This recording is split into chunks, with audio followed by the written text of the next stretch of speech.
মৰমৰ ছাত্ৰী-ছাত্ৰীসকল, আজি আমি নৱম শ্ৰেণীৰ সাধাৰণ গণিতৰ ৰেখাৰ কোণ অধ্যায়ৰ অনুশীলনী 6.1 দুটামান প্ৰশ্নোত্তৰ কৰি দিবলৈ লৈছো। তোমালোকে যদি আমাৰ চেনেল প্ৰিজাম ক্লাছেছ পাঠশালা সাবস্ক্ৰাইব কৰা নাই, সাবস্ক্ৰাইব কৰিব পাৰা। ভাল লাগিলে ভিডিঅ'টো শ্বেয়াৰ কৰিব পাৰা আৰু তোমালোকৰ মতামতবোৰ কমেন্টৰ সহায়ত জনাব পাৰা। এতিয়া আহা আমি আমাৰ প্ৰশ্নোত্তৰ আৰম্ভ কৰো। প্ৰথম আৰম্ভ কৰিছো আমি 1 নম্বৰটো AB আৰু CD ৰেখাই O বিন্দুত কটাকটি কৰিছে। যদি AOC আৰু BOE এই দুটা কোণৰ মাপ কিমান হয় 70 ডিগ্ৰী হয় আৰু BOD এইটোৰ মাপ কিমান 40 ডিগ্ৰী হয়, তেন্তে BOE আৰু প্ৰত্যাৱৰ্তী BOE আৰু প্ৰত্যাৱৰ্তী COE এই কোণটোৰ মাপ লাগে। প্ৰত্যাৱৰ্তী মানে COE এইটো হল প্ৰত্যাৱৰ্তী COE মানে 360 পৰা মানে এই গোটেইখিনি এইখিনি প্ৰত্যাৱৰ্তী COE 360 পৰা আমি যদি COE টো বাদ দিও তেতিয়া প্ৰত্যাৱৰ্তী COE ওলাব। এতিয়া আমি প্ৰথমতে জ্যামিতি বিলাক তোমালোকে কি নকৰিবা মুখস্থ নকৰিবা। প্ৰথমতে আমি কি কৰিম কি দিয়া আছে আমাক দিয়া আছে আমি সেইটো জানি লম। গতিকে দিয়া আছে এই দুটা কোণৰ মাপৰ সমষ্টি দিয়া আছে আৰু এই কোণটো মাপ দিয়া আছে। আমাক উলিয়াব লাগে কি BOE লাগে, BOE আৰু C প্ৰত্যাৱৰ্তী COE লাগে। এতিয়া প্ৰথম আমি জানো ইয়াৰ পৰা চাই লব পাৰো আমি ইয়াতে AOC লাগে। আমি AOC টো লাগে মানে আমি ইয়াৰ পৰা উলিয়াব পাৰিম। AOC মানে আমি জানো AOC মানে কি জানো আমি BOD কাৰণ এইটো কি যতৰ এইটো বিপৰীত কোণ, বিপৰীত ফালে থকা কোণ। গতিকে আমি জানো কি বিপৰীত কোণবোৰ সমান। গতিকে এইটো কিমান BOD টো কিমান দি আছে 40 ডিগ্ৰী।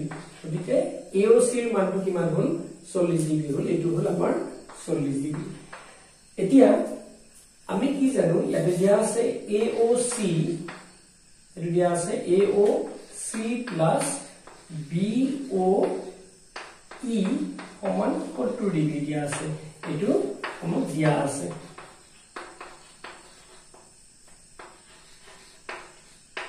এটো নিশ্চয় বুজি পাইছা এটো দিয়া আছে। গতিকে AOC ৰ মান আমি কিমান পাইছো এটো 40 ডিগ্ৰী যোগ BOE ৰ মানটো আমাক উলিয়াব দিছে, আমি এটো নাজানো 70 ডিগ্ৰী। গতিকে এইটো যদি আমি লিখো BOE এটো এটা সমীকৰণ। গতিকে এইটো যদি তাৰ আনটো ফালে যায়, আনটো পক্ষত যায়, ইফালে যোগ আছে ইফালে গলে কি হ'ব বিয়োগ হ'ব। গতিকে 70 ডিগ্ৰী বিয়োগ 40 ডিগ্ৰী তাৰ মানে BOE ৰ মানটো কিমান হল 30 ডিগ্ৰী হল। 70 মাইনাস 40 30 ডিগ্ৰী হল BOE মান। আমি এটা মান পালো, এটা আমাৰ হল। এতিয়া কি লাগে COE ৰ মান লাগে। আমি জানো কি ইয়াতে আকৌ আমি কি লিখিব পাৰো AOC এই কোণটো প্লাস COE এই ডাঙৰ কোণটো প্লাস BOE এইটো 180 ডিগ্ৰী। এইটো কিয় 180 ডিগ্ৰী এইটো কোৱা হয় এইটো সৰল কোণ। এইটো হল সৰল কোণ মানে সৰল ৰেখাত থকা কোণ। গতিকে এইটো সৰল কোণ। গতিকে 180 ডিগ্ৰী হ'ব। এতিয়া এইটো AOC ৰ মান জানো আমি কিমান 40 ডিগ্ৰী। COE ৰ মানটো আমি নাজানো আৰু BOE ৰ মান আমি পাইছো 30 ডিগ্ৰী।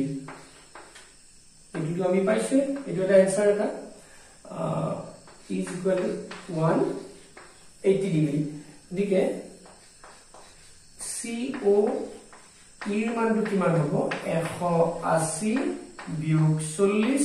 এইটো যদি ইফালে প্লাস আছে ইফালে গলে মাইনাস 40 ডিগ্ৰী বিয়োগ 30 ডিগ্ৰী টু প্লাস আছে ইফালে গলে মাইনাস।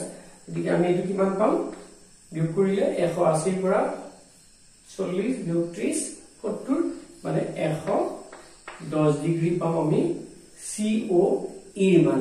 গতিকে আমি যদি কি কৰো প্ৰত্যাৱৰ্তী COE প্ৰত্যাৱৰ্তী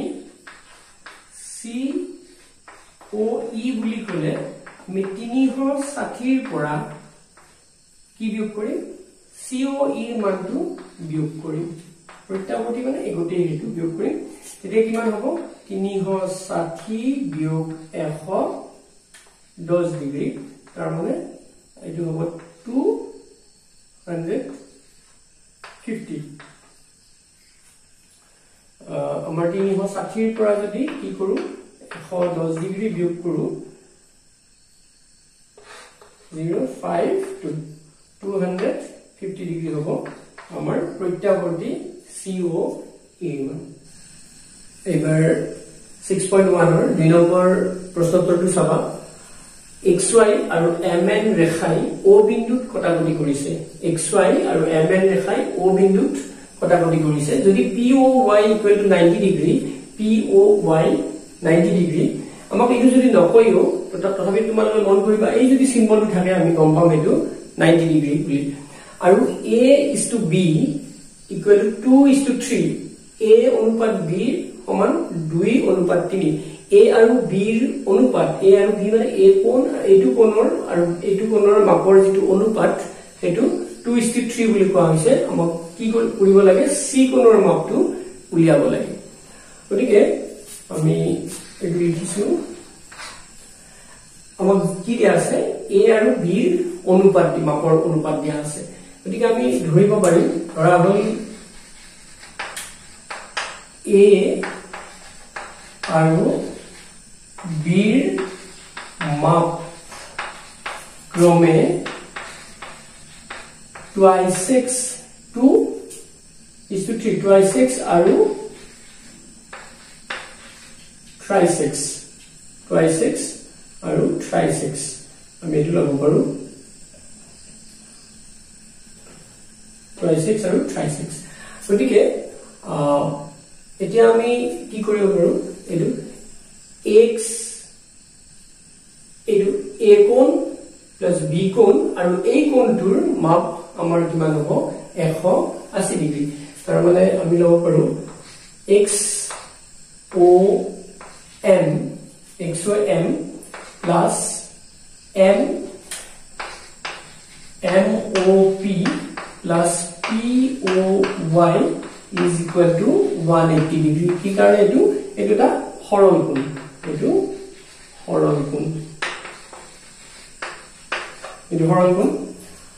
গতিকে XOM মানে আমাৰ কি আছে XOM মানে B plus MOP মানে MOP মানে A plus POY টোৰ মান আমাৰ কি আছে 90 degree is equal to 180 degree গতিকে B কোণৰ মাপ কিমান দিয়া আছে আমাৰ B কোণ আমি কি পাইছো A আৰু B ক্ৰমে 2:6 আৰু 3:6 B কোণটো 3:6 A কোণটো 2:6 আৰু আমি এটো ইফালে লৈ গৈছো 180 minus 90 ডিগ্ৰী গতিকে এটো কিমান 5x equal to 90 ডিগ্ৰী গতিকে x equal to 90 যদি 90 ডিগ্ৰী 5 ৰে ডিভাইড কৰো কিমান হ'ব 5 ৰে 5 গুণ 5 4 40 5 8 গুণ 40 18 x ৰ মান 18 গতিকে আমি এটো b ৰ মানটো উলিয়াব পাৰিম a ৰ মানটো ইয়াতে উলিয়ালেও আমাৰ হ'ব কি উলিয়ালে হ'ব আমি কিছু আমি b ৰ মানটো আমি কি পাম b ৰ মানটো কিমান দিয়া আছে 3:6 b ৰ মানটো 3:6 দিয়া আছে 3 into x ৰ ভ্যালুটো 18 ডিগ্ৰী গতিকে কিমান 54 আৰু b কোণৰ মাপ কিমান পালো 54 আকৌ আমি ক'ব পাৰো এই b কোণৰ মাপটো আৰু c কোণৰ মাপটো সমান 180 ডিগ্ৰী এটো কিহৰ কাৰণে সৰল কোণ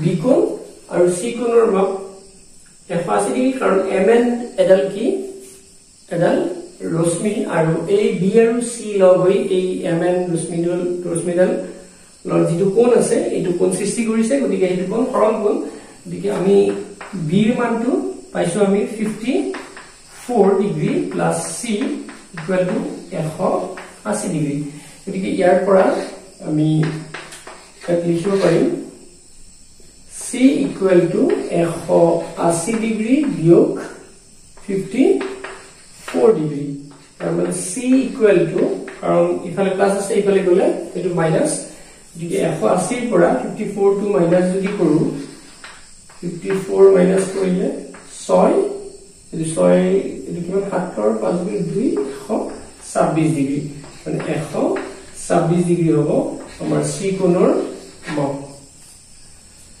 এটো নিশ্চয় বুজি পাইছা আমি ইয়াতে সৰল কোণৰ যেটো ফৰ্মুলা আছে এটো ব্যৱহাৰ কৰিছো আৰু আমাৰ অনুপাতৰ কথাটো ব্যৱহাৰ কৰিছো ধৰি লৈছো এতিয়া তোমালোকে ভিডিওটো পজ কৰি এটো লিখি লবা আৰু তোমালোকৰ কিবা থাকিলে আমাক কমেন্ট কৰি দিবা যে আমি ইমানতে সামৰিছো ধন্যবাদ